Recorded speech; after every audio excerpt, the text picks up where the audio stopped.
ku danna subscribe, kana ku danna ƙararrawa domin samun shirye-shiryenmu cikin sauƙi. Abinda tambayar ke cewa halaccin sanya kaya waɗanda suka ɗame jiki ko suka matse jiki game da 'yan mata musamman lokacin da ake cikin hidima ta biki, shin ya halatta ko bai halatta ba? Wato domin yanzu ta al'ada ta shigo lokacin da ake cikin hidimar biki, za ka samu cewa kawayen amarya ko dangin amarya yayyanta da kannanta sukan yi anko kaya iri daya, kuma galibi sukan je a dinka musu kaya ne waɗanda za su matse jikinsu ta yadda komai na bayyana a jikinsu, sun dame su sun matse su ta yadda wata ba za ta iya zama ko tashi da wannan tufafin ba, tufafin ma na iya yagewa. To hakikanin gaskiya wannan kaya su ne waɗanda hadisin manzon Allah ke gaskata a kansu da yake cewa sinfani min ahlin nari lam arahuma qattu. Akwai waɗansu nau'ikan mutane yan wuta ne, nau'ikan mutane biyu bai riga na gansu ba har yanzu, saboda a lokacin shi ba su riga sun bayyana ba. Nau'i na farko qaumun ma'ahum siyas yadribuna biha an-nas, waɗansu mutane da suka rike bulala a hannunsu suna ta dukan mutane da ita. Malamai masu fassara sun fassara waɗannan mutane da cewa su ne shugabanni azzalumai waɗanda suka rike makogaran talakawa, suka rike dukiyar ƙasa, suka mayar da ita tasu, suka gallaza wa al'umma, suka ki sarrafa dukiyar ta hanyar duk abin da ya shafi gata ga talaka ko gyaran hanyoyin mutane ko abin da ya shafi kiwon lafiyarsu ko inganta iliminsu ko dukkan abin da yake haƙƙin talaka ne da kuɗin da suke nashi ne. Waɗansu malamai sun fassara wannan da cewa su ake nufi al-hukamu az-zalama, zalamai daga cikin shugabanni.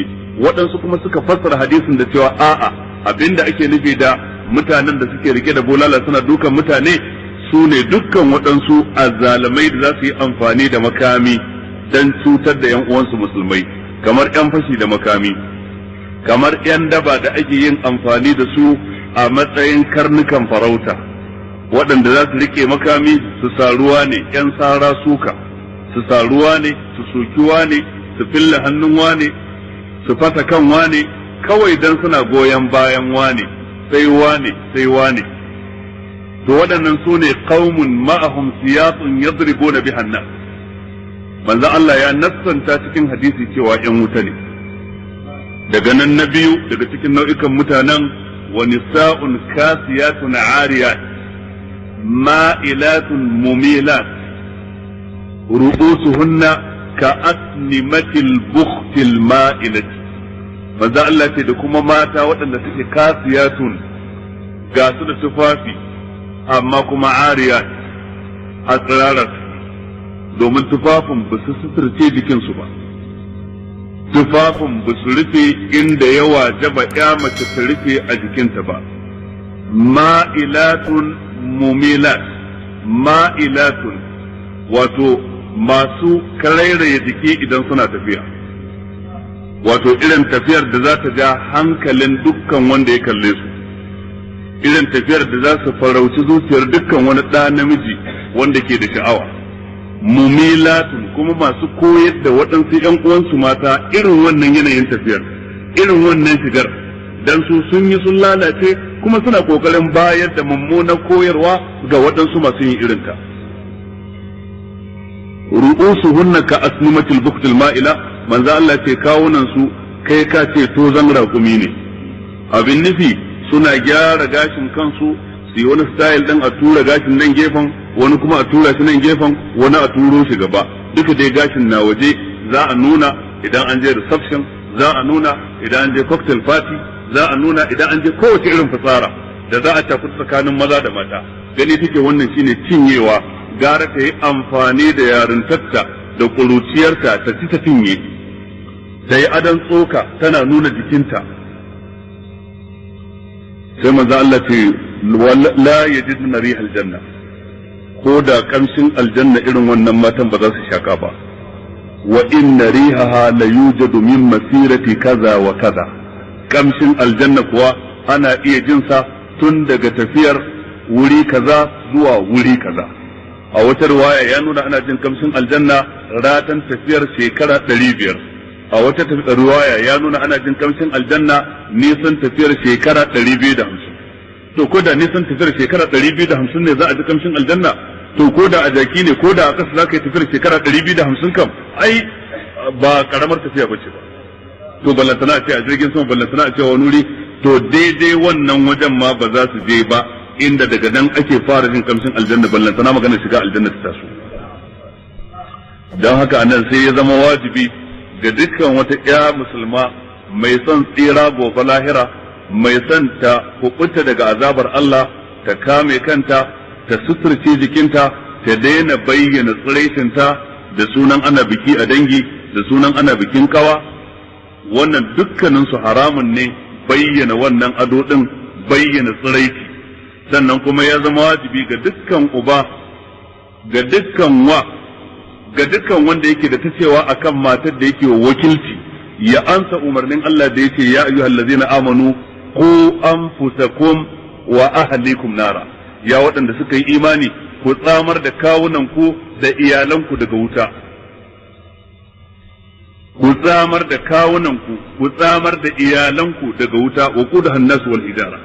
makamashinta ita wutar mutane da duwatsu, alaiha mala'ikatun ghilazun shidad, ga mala'iku waɗanda suke yan gadi akan ta, ghilazun waɗanda zukatan su babu rahama a ciki, shidadun masu tsananin karfi, la ya'suna Allah ma amarahum wa yaf'aluna ma yu'marun, ba ta saba Allah duk umarnin da ya musu, abin da yace su yi shi suke zartaswa. to dukkan mai jin tsoron Allah ya kamata ya kokarin kubutar da kansa, ya kubutar da yarsa, jikarsa, yarsa, kanwarsa, matarsa daga cikin wannan azaba da take zira mutum ranar tashin kiyama. ina amfanin ki yi ado ki burge, a rinka labarin ki, mai bidiyo kyamara ya dauke ki, masu kyamara su dauke ki hoto, a je a cika album da hotunan ki inda kika yi fitsara, kika yi rashin mutunci. kai ina amfanin a ce yarka ta zama haka, kai ina amfanin a ce kanwarka yarka ta zama haka, ke ina amfanin a ce yarki ta zama haka. wannan hoton fa shi mala'iku za su nuna muku ranar tashin kiyama. da abin da aka ce da kai da ka ɗauki hoton, da kai telan da ka ɗinka wannan tufafin, duk shi za a nuna muku ranar tashin kiyama. a baiwa kowa littafinsa ranar da kowa za a buɗo masa littafinsa. وكل إنسان ألزمناه طائره في عنقه ونخرج له يوم القيامة كتابا يلقاه منشورا اقرأ كتابك كفى بنفسك اليوم عليك حسيبا من اهتدى فإنما يهتدي لنفسه ومن ضل فإنما يضل عليها ولا تزر وازرة وزر أخرى وما كنا معذبين حتى نبعث رسولا. لا نندى أتوا متن كرنت للتافن كي يشيك حسابي، كرنت رجستركي أيوتا يشيك حسابي. abinda mala'iku suka rubuta kika yi rana kaza ga watan kaza, abinda kika ce, inda kika taka kika je, a hotel din, a gidan, a GRA ko a cikin gari, a duk inda kika yi, a Abuja ko a Kano ko a Kaduna, a duk inda kika yi fitsararki, a Maiduguri ko ma a ina ne, za a ce ikra kitabaka kafa bi nafsika al-yawm, karanta littafin ka yau ya ishe ka hisabi. da haka bai dace ba iyaye su kyale ƴaƴansu suna shiga ta fitsara, wai sai mutum ya ce wai ai yaran zamani ne. zaka je kai bayanin yaran zamani gobe a gaban Allah ran tashin kiyama. ma'ana matarka ta fi karfinka, ƴaƴanka sun fi karfinka, dan me zaka kyale ƴaƴanka su fitsare? dan me zaka kyale matarka su fitsare? dan me zaka kyale kanwarka su fitsare? kai iyakacin yinka, idan sun kangare ubangiji ta Allah ba zai kama ka da ka gajiya ba zai kama ka da sakaci ba, sai a kama su da laifin su tunda sun zama ba da gai, sun yi wayo, sun yi hankali, ka faɗakar, ka wa'azantar, sun ki, sai ka kyale su ba yadda ka iya, ka yi iyakacin naka kokari, amma ka yi shiru, ka yi sakaci, ka ce yau ai abin mata ne, yau ai ba yadda zaka iya da mata, yau ai kaza kaza, yau ai dangi, wallahi tallahi wannan ba zai kubutar da kai ba gaban Allah ranar tashin kiyama. kuma ke da kika more, ke da kika tashi, ke da kika yi rawa, kika yi kowace irin rawa, kika yi koroso, kika yi rawar NTV, kika yi rawar waje, kika yi ta gida, kika yi duk tsiyar da kika yi rawar barmana mai soge, Sa'adu Bori ya zo daga Nijar ya kada kika tashi, duk irin fasarar da kuka yi, wallahi tallahi Allah zai nuna muku ko mala'iku sun gani. Kuka yi rawan yan police band, duk ana kallon ku, duk mala'ikun Allah sun riga sun rubuta, wa inna alaikum lahafizin kiraman katibin, wallahi tallahi ba abin dariya bane ba. In kun san girman wanda aka saba ba za ku yi dariya ba.